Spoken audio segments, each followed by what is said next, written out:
नमस्कार प्यारे मित्रों, नमस्कार आप सभी को मेरी तरफ से। आप सभी का स्वागत है। ग्रेड थर्ड का एग्जाम हो गया है और चारों ओर एक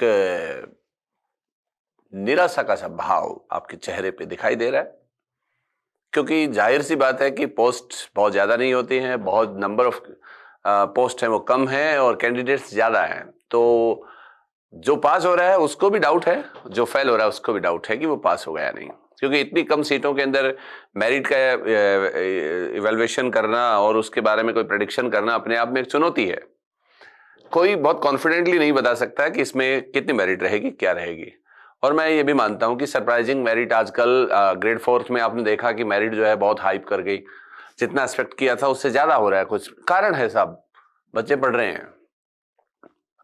हैं, नंबर ऑफ कैंडिडेट्स बहुत ज्यादा है, कमिटेडली हैं, क्योंकि ग्रेड फोर्थ का जो पेपर का स्टैंडर्ड जो था 10th लेवल जैसे जो भी रखा गया, तो जाहिर सी बात है 10th लेवल की स्टैंडर्ड से कोई बच्चा नहीं पढ़ रहा है।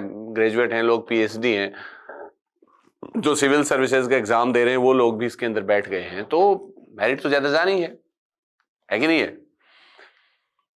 तो भाई जीवन अगर ईश्वर ने दिया है तो जीने के लिए दिया है, चुनौतियां भी उसमें देगा, अनुकूलताएं भी देगा। हर वक्त अभी आपको अगर अनुकूलता लेनी है तो पहले चुनौती को स्वीकार करो, ये रूल है। एक कहावत है, मेरी ताई जी कहा करती थी कि बेटा जो पहले खारा खाता है वो बाद में मीठा खाता है। तो अच्छी सी बात है, आपको खारा खाना है, यानी एक ऐसे रास्तों पे चलना है जिससे कि फिर आपके भविष्य में बहुत कुछ अच्छा हो जाए। ग्रेड थर्ड का पेपर या कोई भी एग्जाम का पेपर फिलहाल जो आ रहा है, निश्चित रूप से उसका पैटर्न ट्रेडिशनल पैटर्न से थोड़ा सा अलग है, और यह होना भी चाहिए, वाजिब है। जब हम केवीएस एनवीएस का पेपर जब मैंने दिया था 2004 में, तो उस समय उनका जो पैटर्न था वो आज तक भी किसी पेपर में नहीं आया है। मैं ये आपको बता दूं, उनमें ऐसे प्रश्न, ऐसे सवाल, क्वालिफाइंग पहले करना, फर्स्ट स्टेज में आपको इंग्लिश और रीजनिंग वाला पोर्शन क्वालिफाई करना, फिर आपको मेंस का सेकंड पेपर आपका चेक होना, तो ये हर्डल्स थे। ऐसा नहीं है कि पहली बार हुआ है। हाँ, राजस्थान स्टेट के अंदर कुछ एक इनोवेशन हुए तो उसमें थोड़ा सा हमें ऐसा लगता है कि हमारा जो पैटर्न चेंज होता जा रहा है तो उसमें हम उसको स्वीकार नहीं कर पा रहे हैं, लेकिन करना है, क्योंकि प्रकृति का नियम परिवर्तन है, परिवर्तन ही एकमात्र सत्य है। महात्मा बुद्ध ने भी कहा था, हेराक्लिटस ने भी कहा था, अर्थ क्रियाकारित्व इति सत लक्षणम, एक बहुत ही फेमस कोट है जिसमें उत्पादन या परिवर्तन की क्षमता होती है, वही सत्य है, वही अस्तित्ववान है। तो ठीक है, जो कुछ है वो स्वीकार करना पड़ेगा, जो जैसा हो रहा है उसमें प्रवाह की तरह बहना है। अपने प्रयत्नों को प्रेम पूर्वक संपादित करो, बाधाओं के रूप में नहीं, बंधन के रूप में उन्हें स्वीकार नहीं करो कि मेरे प्रयत्न हैं वो मुझे बंधन में डाल रहे हैं। नहीं, आप जब अपनी तैयारी पूर्ण करने के बाद जब अपना परफॉर्म करते हो तो आप इस उम्मीद के साथ करते हो कि आपको बेहतर मिले, लेकिन उससे पहले बेहतर मिलने की शर्त है कि आप बेहतर करें, आप अनुशासन में रहें। ये सोचने मात्र से नहीं होगा, केवल विचार मात्र से आप सोचते हो कि मैं अच्छी सी बॉडी बनाऊं, शरीर बनाऊं, तो उसके लिए आप केवल सोचें कि मैं कल से बॉडी बनाऊंगा, ऐसे करूंगा, वैसे। वो करना है, आपको आज से स्टार्ट करना है, आपको वो छोड़ना पड़ेगा, आलस छोड़ना पड़ेगा। ऐसे आप सोचें, आप इच्छा रखते हैं कि मैं बहुत अच्छा विद्वान बनूं, बहुत अच्छा पढ़ना चाहता हूं, मैं नौकरी लगना चाहता हूं, तो केवल इच्छा रखने से नहीं होगा, आपको किताबें खोलनी होंगी, नोट्स बनाने होंगे और उसका एक थोरोली पढ़ना होगा, उसका आपको एक समग्रता हासिल करनी होगी, आपको एक सार बनाना होगा, आपको उसके आगे पीछे ऊपर नीचे सब कुछ आना चाहिए। बहुत सारे क्वेश्चंस जो होते हैं वो समग्रता में अगर आपको ज्ञान होता है तो भी आप उसका सही आंसर कर सकते हैं, उसका आपको पर्सपेक्टिव पता होता है, पूरा जो किस पृष्ठभूमि का क्वेश्चन है, इस समय के ट्रेंड्स क्या है, ये सारी चीजें अगर आपको पता होती हैं आगे पीछे ऊपर नीचे की, तो हार्ड क्वेश्चन है उसको भी आप आराम से सोल्व कर सकते हैं। ये ध्यान रखें। एक बात ध्यान रखें कि जो फैक्चुअल क्वेश्चन है, जो बिल्कुल आपने कहीं नहीं देखे हैं, आज तक आपका कोई वास्ता नहीं रहा, उनको छोड़ना ही आपकी सफलता का आधार है। नेगेटिव मार्किंग के अंदर अगर आप ऐसे तुक्काबाजी करेंगे बिल्कुल, जिसमें एक ही ऑप्शन, कोई भी ऑप्शन पे आपका कोई कहीं माइंडसेट क्रिएट नहीं हो रहा है, कहीं भी आपका दिमाग स्थिर नहीं हो रहा है, कोई इंट्यूशन या कोई आत्मानुभूति आपको नहीं आ रही है, तो आप उसको छोड़िएगा बाबा, और जो आ रहे हैं उनको आप करिएगा। तो बस ये सिंपल सी बात है। आप एक साधारण तैयारी के साथ भी आप असाधारण प्रदर्शन कर सकते हैं। ये निर्भर करता है आपकी एग्जाम की स्ट्रैटेजी पर। अगर आपने एग्जाम को प्रॉपरली अटेंड करना सीख लिया है कि एग्जाम को हम प्रॉपर क्वेश्चन के साथ अटेम्प्ट कर लेते हैं, तो बहुत कुछ इसी के अंदर है। तुम कमजोर नहीं हो।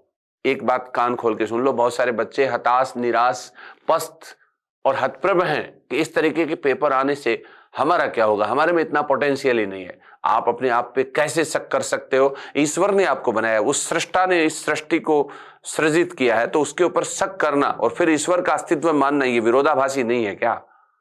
आप ईश्वर की क्रिएशन है, आप ना खुद के ऊपर डाउट कर सकते हैं, ना दूसरा कोई आप पे क्वेश्चन कर सकता है। आप तो अद्भुत हैं प्रभु।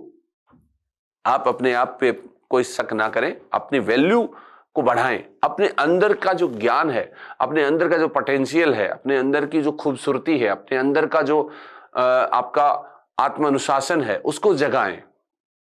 और आपकी जो वास्तविकता है, आपकी जो ओरिजिनलिटी है, उसको आप उत्पादित करें, फलीभूत करें, क्योंकि आपके अंदर सब कुछ समाया है। जिस प्रकार से एक लकड़ी के अंदर नाव समाई होती है, जिस प्रकार से एक मिट्टी में घड़ा समाया होता है, जिस प्रकार से तिल में तेल समाया होता है, उसी प्रकार से तुम्हारे अंदर भी एक टीचर, एक प्रोफेसर, एक एजुकेटर और एक प्रशासक समाया है। तो आप अपनी कदर स्वयं करें। दूसरे व्यक्ति से सर्टिफिकेट लेने की आवश्यकता ही नहीं है, क्योंकि आप सेल्फ अटेस्टेड हैं। आपको ईश्वर ने प्रमाणित किया है, आप इस सृष्टि की एक खूबसूरत नायाब क्रिएशन है। कैसे आप गलत हो सकते हैं? आप बाय डिफॉल्ट अच्छे हैं। समझ रहे हैं आप? ये बात है। अगर आप अपने आप पे भरोसा कर लेंगे तो एक बहुत बड़ी जीत ये भी होगी कि आप अपने साथ न्याय करना शुरू कर देंगे। आप अपने साथ न्याय करना शुरू कर देंगे तो आप में अच्छाइयों का आरंभ हो जाएगा। नकारात्मकताएं आपके अंदर प्रवेश नहीं कर पाएंगी। अन्यथा सोशल मीडिया का जो भ्रष्ट है, इसके अंदर इंफॉर्मेशन बल्क में आ रही है। आपको इतनी इंफॉर्मेशन मिलेंगी कि आप कंफ्यूज हो जाएंगी कि कौन सी सही है, कौन सी गलत है। और अपरिग्रह का भाव जो है वो कामयाबी के लिए आवश्यक है। पंच महाव्रतों में इसे शामिल किया गया है।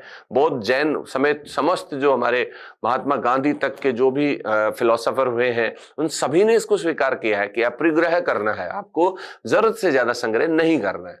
लोग क्या इनपुट्स लिए जा रहे हैं, खाए जा रहे हैं तो शरीर खराब हो जाता है। इनपुट्स लिए जा रहे हैं तो माथा खराब हो जाएगा। भाई ये सॉफ्टवेयर ही तो है, उड़ जाएंगी इसकी प्लेट्स, और आप फॉर्मेट कराते फिर रहो, फिर उसको, और वक्त निकल जाएगा। उसके बाद में अफसोस करो। सांप निकलने के बाद उसकी लकीरों को देख के अफसोस करने जैसा जीवन है मित्र। अगर आपने इसके अंदर जरा सी भी ऐसी चूक की तो ये आपकी सामरिक विफलता होगी। अपनी कदर नहीं करना ही सबसे बेकदरी है इस दुनिया में। दूसरों से कदर करने की उम्मीद ना करो, दूसरों से सर्टिफिकेट लेने की उम्मीद ना करो। दूसरे व्यक्ति कभी तुम्हें सुखी नहीं देखना चाहते हैं। जाहिर सी है, जब तुम्हारे मन में अपने अधिकतम सुख की इच्छा होती है, ऐसे ही हर मानव के मन में इच्छा है, और सुख इच्छित फल से मिलता है। इच्छित फल प्राप्त करने के लिए सब लोग लगे हुए हैं। तो आप कैसे सोच सकते हैं कि लोग आपकी अच्छाई के बारे में सोच रहे हैं? कुछ चंद गिने चुने आपके रिश्तेदार हो सकते हैं, मित्र हो सकते हैं, माता पिता हो सकते हैं, जो आपकी खुशहाली की कामना कर रहे हैं, वो भी स्वार्थ वशीभूत कर रहे हैं माता पिता को छोड़ के। तो भूल जाओ इस संसार को जो आपके चारों ओर एक हर्डल्स, बाधाओं के रूप में है, जो आपको केवल डाइवर्ट ही कर सकता है। उसको छोड़ दो। आप खुद में रहना सीख जाओ। स्वस्थ, स्वयं में स्थित हो जाओ। अपने अंदर रहो, स्वतंत्र हो जाओ तुम। पढ़ाई बंधन नहीं है, पढ़ाई तो स्वतंत्रता की पहली सीढ़ी है।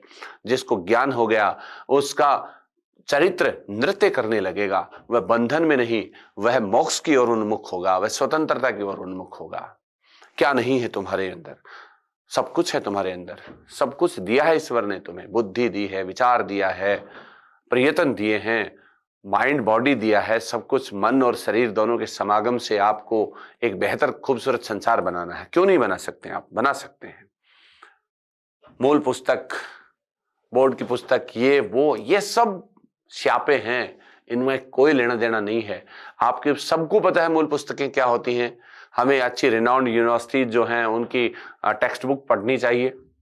रेफरेंस बुक यहाँ कोई यूज नहीं करता है, ये शोध कार्यों के अंदर काम आने वाली चीजें हैं। रेफरेंस बुक्स जो हैं उन्हीं से आपकी टेक्स्ट बुक जो है वो बनाई जाती हैं और फिर उन्हीं के बेस के ऊपर आपकी राजस्थान बोर्ड वगैरह और ये सारी बुक्स जो हैं वो लिखी जाती हैं। फिर उसके बाद गाइड्स वगैरह जो इन सब की सहायता से लिखी जाती है। तो संसार में जो भी क्रिएशन हुई है, किसी भी रूप में हुई है, वह व्यर्थ नहीं है। केवल ध्यान इतना रखना है, एक सवाल गलत होने से मीडिया उसको इतना गलत ढंग से रिप्रेजेंट करके उन सब लोगों से बदला लेने की कोशिश करती है जो कुछ अच्छा कर रहे हैं। इसलिए कदापि ना सोचें, अच्छे आप रहें। अच्छा अगर आप रहेंगे तो आपको बुराइयां कम नजर आएंगी और आपके बेहतर निर्णय होंगे। निर्णय बहुत महत्वपूर्ण होता है। अगर आपने निर्णय समय पर नहीं लिया, अनिर्णय की स्थिति में रहे, किंग कर्तव्य विमूढ़ता की स्थिति में रहे, तो आपको कीमत चुकानी पड़ेगी। आप प्लस माइनस कट ऑफ फलाना धिकड़ा में रहे तो आपको कीमत चुकानी पड़ेगी। अगर आप ग्रेड 3 में पास भी हो गए, ग्रेड 4 में पास भी हो गए, तो ग्रेड 2 ग्रेड 1 वो भर्तियां हैं जिसमें आपको बैठना ही पड़ेगा। क्योंकि अगर आपका दोस्त पास से ग्रेड 2 और 1 में निकलेगा तो जलन तो होगी ना ठाकुर। तो उस जलन को रोकने के लिए बेहतर तरीका यही है कि अपना आरंभ कर दीजिएगा। अब समय नहीं रहा है, वक्त का तकाजा है कि अपने हथियारों को उठा लो और पताका तुम्हारी आरपीएससी तक लहरा दो। अब वक्त आ गया है कि तुम्हारी कमजोर इरादों के ऊपर तुम्हारी मजबूत इरादों का प्रहार करो। कमजोर जो तुम्हारे नकारात्मक पहलू हैं उनके ऊपर मजबूत इरादों का प्रहार करो। तुम्हारी बुराइयों को गिरा दो और तुम्हारी अच्छाइयों को अंकुरित करवा दो। यही वक्त का तकाजा है। और जिसने वक्त की इज्जत की है, वक्त ने उसकी इज्जत की है। वक्त ने जिस व्यक्ति ने वक्त को खोया है, वक्त ने उससे खोया है। ये ध्यान रखना मेरी बातें।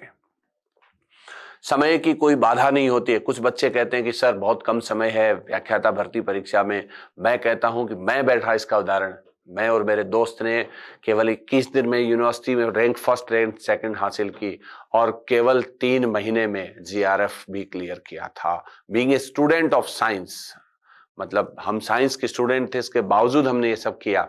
असंभव कुछ भी नहीं है। बाजीराव ने 14 दिन का सफर 2 दिन में तय किया था। अकबर ने गुजरात का अभियान 9 दिन में तय किया था। और दुनिया में न जाने इतने कितने ऐसे अभियान हैं। लियोनिडास ने 5 लाख की सेना का मुकाबला 300 के साथ किया था। इस दुनिया में असंभव कुछ नहीं है मेरे मित्र। असंभव है तो केवल और केवल आपकी गलत धारणा, उसको डिस्ट्रॉय करना है। आपकी गलत धारणा जो है कि आप पास नहीं हो सकते हैं, ये असंभव है, क्योंकि इसको तोड़ना है आपको।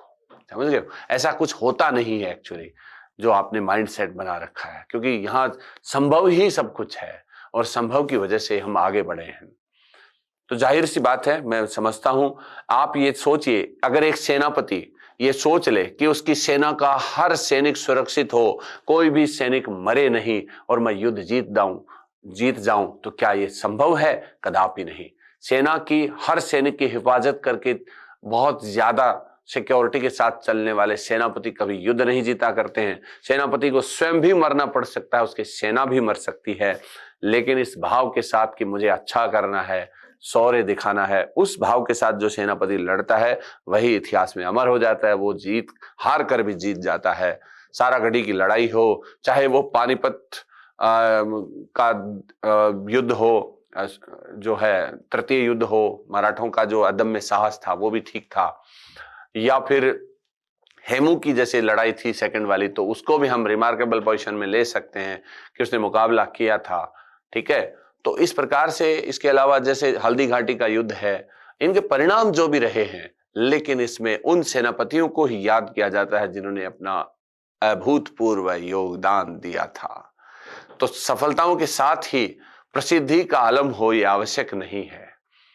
इसलिए प्रयास ईमानदारी से करना चाहिए, ये हमारे लिए आवश्यक है। हमारे हाथ में भी यही है। तो जो भी हमारे मूल ग्रंथों में जो बातें लिखी गई हैं, गीता में निष्काम कर्म योग करना है।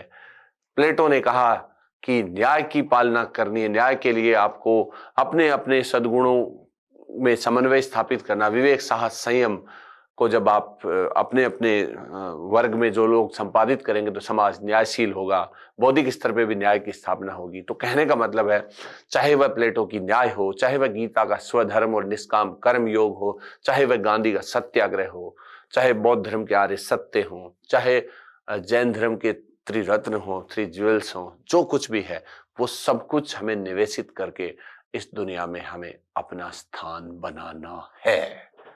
और मैं आपको लिख के देता हूं, पढ़ने वाला एक भी बच्चा मैंने बेरोजगार नहीं देखा है। जिसको हम पढ़ाई कहते हैं, वो पढ़ाई वो होती है जो पढ़ने के बाद बच्चे की स्वयं बढ़ाई होती है। तो पढ़ना प्रेम भाव से करो, अपने प्रयत्नों को प्रेम भाव से संपादित करो, जिससे कि वह प्रयत्न पूजा लगे, बंधन नहीं लगे। इस बात का खास ख्याल रखें कि आपके प्रयत्न पूजा जैसे प्रतीत हों, आपको ऐसा एहसास दिलाएं, तो निसंदेह आपके परिणामों में परिवर्तन आएगा और कोई भी बच्चा निराश नहीं होगा। ये मैं वादा करता हूं आपसे। आप इस बात को लिख लेना।